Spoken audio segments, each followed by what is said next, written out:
Welcome everybody, you are watching our new show that I've called First. I am your host Destart, and today I played Borderlands the pre-sequel, which is a title that kind of confuses me and is best not to give too much thought to. Well, look, it's not a prequel as the title states, and it's not a sequel, so it's a prequel to the sequel? I don't know. If it is, shouldn't it be called Borderlands, the sequel prequel? Now I've played Borderlands and Borderlands 2. Played most of the downloadable content, and I really like these games. What I like about this series, and also what makes it unique, is how it takes what it needs from the RPG genre and uses it to enhance an experience that we're all too familiar with. It doesn't take too much. That would just become too encumbersome and micromanagey, distracting the player from enjoying the game where it is at its strongest, the combat. And some would say the fun in the combat is increased with more players being added to the fight. I played the first two Borderlands in split-screen co-op, and I agree. Having a friend along for the vault hunting madness makes the game much more enjoyable, as the characters you choose from have abilities that help each other out, making for more interesting combat combinations. I don't have a friend around to play the sequel prequel with me, so I can't say much about the co-op in this game, but if it is anything like the other games, which it really is, I'm sure it is the same. Now, it's been some time since I've played Borderlands 2.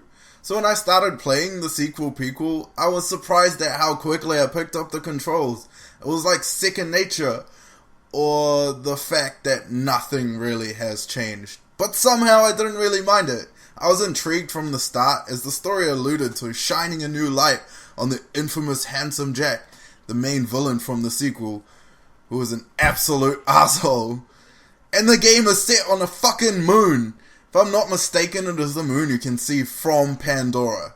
Everything is intuitively the same, making it easier for me to just jump into the game. And with a small time spent in a tutorial, I was able to just enjoy the game. Okay, everything is still quite the same. There aren't many differences compared to the previous games. If you weren't a fan of Borderlands before, you will love this one! No, actually, this isn't gonna change your mind in any way. Or maybe it will. No, it definitely won't.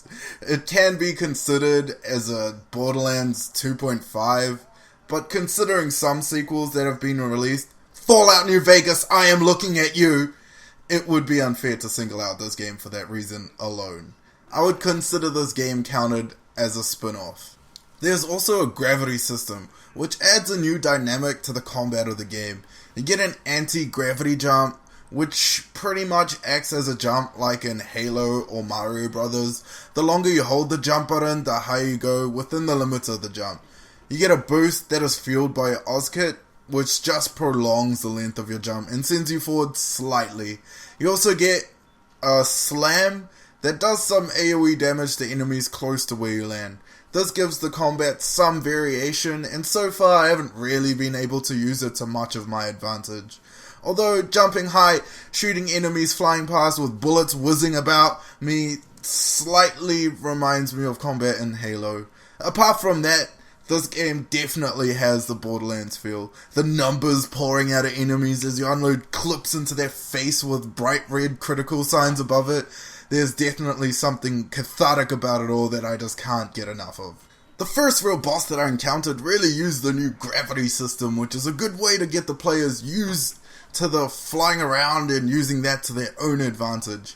Although it all felt familiar, since it's in first person, it is easy to lose a target in combat, which requires you to pay attention to enemies that are above, below, in front, and behind you. If that boss is an indication on what the other boss fights are going to be like, then I'm looking forward to some interesting, challenging, and fun battles, because that is what a boss fight should be about. Testing a player on what they know about the game at that point, and not letting them progress if they don't know enough. So, my first impressions of Borderlands, the sequel prequel, is that it is a fun spin-off that fans of the series will really enjoy. It's not a giant leap forward, but there's definitely some fun to be had. I look forward to what the rest of the game has in store for me. I'll check back with you guys when I finish the game to give a final verdict. Well, that's the end of the show. I hope you guys enjoyed that. Thank you for watching. Subscribe to our channel if you want to see more. If you guys have any thoughts or feedback, we love to hear from you. Send us an email at irrelevantsidequest@gmail.com or hit us up on Twitter at irrelevantsideq. Thanks again and take care.